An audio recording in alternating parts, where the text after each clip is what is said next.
Ahí voy. ¿Y no supieron, Hugo, dónde terminó operado ese paciente? Mientras No, Mati...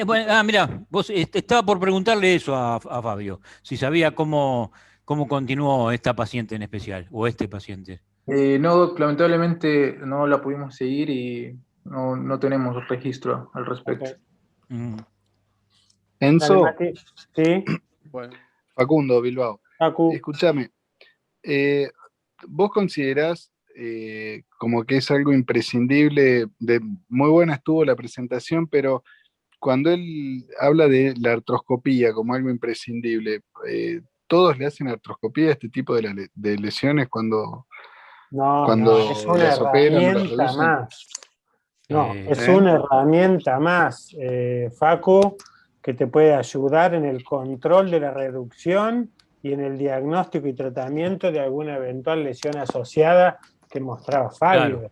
claro. Sí, yo interpreté lo mismo. Yo creo que no, creo que Fabio no dijo que era fundamental hacerla. Creo que es un elemento más. Lo mismo, yo me acuerdo cuando se presentó el caso, que lo había presentado Bérgamo, creo, empezamos a hablar de algunas cosas y decíamos, bueno, tomografía, bueno, resonancia. ¿Y para qué la resonancia? Bueno, por esto, por el otro. Creo que cuantas más cosas uno pueda ofrecerle al paciente, mejor, ¿no? Exacto. Gracias. Dale, Mati. buenas noches a todos, tardes. Bueno, presentamos el caso de esta semana. Sí, Se es una escucha muy paciente femenina bajito. de 50. Fíjate si mejoras A eso. ver, Ahí, acércate un ahí. poco. Bárbaro. Bien. Perfecto. Bueno, un caso, sí, que te presentaba antecedente de osteocondritis de astrágalo. Habíamos puesto que luego en la paciente realizó una actividad deportiva en forma regular y que en una primera instancia se realizó un manejo artroscópico, lo realizó el doctor microperforaciones con un mal resultado, continuaba sintomática. Se intentó un segundo tratamiento que se realizó una mosaicoplastía con también mal resultado. Y último, o sea, lo que respectaba a este caso, un tercer tratamiento que se realizó un injerto osteocartilaginoso de banco, de un sustituto que se utilizaba en ese momento, ¿sí? Entonces, bueno, estas son imágenes clínicas de la paciente, imágenes preoperatorias. Esto simplemente, bueno, como siempre hacemos para hacer un poco un trabajo nada más. Las imágenes posoperatorias de lo que fue primero la mosaico, imágenes del control tomográfico, y esto fue del injerto osteocartilaginoso que usó el doctor. Entonces, bueno, la pregunta en primera instancia fue, ¿tiene usted experiencia en mosaicoplastía? Participaron 75 participantes, o sea, el 52% de lo que es el grupo de WhatsApp, en los cuales 50,7% tenía experiencia en este tipo de tratamientos. Ahora bien, en base a eso, y bueno, el 50% considera que el resultado fue regular, 45,2% que fue buena y solo 2 participantes mala experiencia. En cuanto a los sustitutos óseos, que fue el tratamiento final, bastante variadas las respuestas, y vemos que no utilizado un 42,7%, o sea, 32 participantes, 24% en forma tuvieron que la opinión es regular en base a esto, un 17,3%, o sea, 13 participantes que consideran que es una opción de tratamiento sustituto, y que proponen ante este caso con nuevo fallo, bueno, muchos en los comentarios hablaban un poco de que si realiza tanta actividad deportiva, el tema de la artroplastía acá, que los pacientes respondieron 29,3%, no consideran que era una opción de tratamiento. O sea, muchos por eso optaban la opción de la artrodesis. Y bueno, después el resto relativo, terminó transporte, injerto banco, injerto sintético. 12% la osteotomía supramalar, que eso es algo llamativo. Ajá, mirá vos. Doc, no sé si quiere Mati comentar se cortó algo. al final, ahí terminó. ¿Y tenemos imágenes de cómo terminó? Sí, No. está.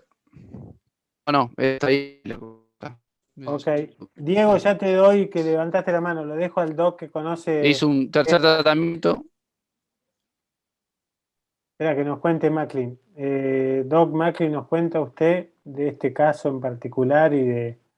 Bueno, en este caso fui el autor desde un inicio, junto con un artroscopista, pues yo no hago artroscopía, en principio, como dijo muy bien Mati, le fuimos haciendo, y después en esa época, no sé si sigue estando tan de moda, se le hizo una mosaicoplastía tomando un pedacito del injerto cartilaginoso óseo de la rodilla, de la zona de no apoyo, y se colocó, y bueno, el paciente siguió con dolor, y entonces en esa época estaba de moda un sustituto que se lo vendía una empresa, una casa, y con eso lo hicimos, y la paciente quedó sensiblemente peor con el tratamiento realizado, y bueno, llegado a esta instancia, la mujer estaba enojada, yo estaba triste y decepcionado. Entonces, ante esa situación, preferí hacer una artrodesis.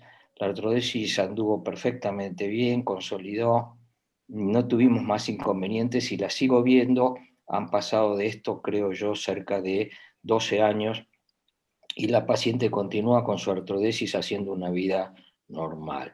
Por supuesto, una actividad deportiva limitada a un tenis doble y bueno, y a bicicleta y nada que tenga mucha actividad de impacto, etcétera, etcétera. Pero yo, en resumidas cuentas, sugiero tener prudencia con la mosaicoplastía. 2, no recomiendo enfáticamente ningún tipo de sustituto para colocar, porque no he visto hacer callo ni mejorar lo que tenía. Y bueno, y hay que tener cuidado en no sobreactuar en estas lesiones. Gracias, Doc. Diego. Sí, no, yo me quedé colgado con la presentación de Fabio. Hay cosas muy interesantes, ¿no? Lo primero, él habla de muchas variables anatómicas, ¿no? La situación del peroné en la sindesmosis. Eso es re importante. Cuando nosotros buscamos después patrones para clasificar, es muy difícil porque hay mucha variable anatómica. La realidad es esa. Lo que yo tuve mucho problema cuando yo hice el trabajo de maleolos posteriores, ¿dónde es el corte axial que Fabio pone? ¿Cuál es el lugar donde yo voy a hacer el corte axial, donde yo voy a poder medir y sistemáticamente medir en todos en el mismo nivel? Ramel presenta una fractura de Maisonev, en una serie de casos, él dice que en la tibia distal hay una pequeña cicatriz que es en los resabios de la fisis, y que a ese nivel uno tendría que buscar cómo son las relaciones tibio-peroneas inferiores. La verdad que nosotros evaluamos 50 pacientes, 50 tomografías, encima ahora son películas, y yo la fisis la encontré en 2 o 3. Entonces empecé a buscar yo arbitrariamente entre 5 y 10 milímetros de la articulación, buscar esa imagen y empezar a buscar, pero arbitrariamente, ¿entendés? Y lo buscamos nosotros de esa manera para ser coherentes. No tenemos un lugar por esas variables anatómicas. Yo lo único que me queda de todo esto, como son reducciones que uno hace a cielo abierto, es mucho cuidado cuando uno reduce una sindesmosis, es cómo la vas a reducir. Si vos vas a usar un clamp, es peligroso. De escuchar charlas, para mí la reducción manual, con un dedo apoyar el peroné en la fisis y hacer todos los controles que tengo que hacer intraoperatorios, fue la mejor manera y la manera más segura, más que buscar variables anatómicas, que en una situación tan pleomórfica me parece dificilísimo. Es eso, me quedé colgado, Fabio, con eso, y te lo quería contar. Gracias, Diego. Gracias, Doc. Héctor. ¿Qué tal, gente? ¿Cómo están? Te felicito a Fabio por la presentación, estuvo muy buena. Y con respecto al caso de la artroscopía, hay algunas cosas que es importante tener en cuenta. Claramente ese paciente nunca se le trató el síndrome friccional que tenía, y tenía una osteofitosis pero tan marcada, que eso a la larga, aunque no tuviera la lesión osteocondral, iba a producir un dolor crónico y llevar al paciente a una artrosis por la degeneración del cartílago que produce ese rayón del borde anterior de la tibia. Entonces, está bien que para la encuesta es difícil poner tantas cosas, pero cuando uno quiere afinar como concepto general para los chicos que están viendo, es importante tener en cuenta, porque depende del tipo de dolor que tiene, es lo que hay que tratar, y si uno va a hacer un tratamiento artroscópico, tiene que abordar todo. Es decir, uno de los primeros déficits que quizás tiene ese tipo de pacientes es que si uno le trata solamente la lesión osteocondral, evidentemente no va a andar bien, porque todo el dolor del cuadro friccional lo va a seguir teniendo y las lesiones del cartílago las va a seguir produciendo. El injerto ese que dice Mac había uno que llamaba Trucor, que cuando uno lo miraba, me acuerdo haber hablado con Jorge Batista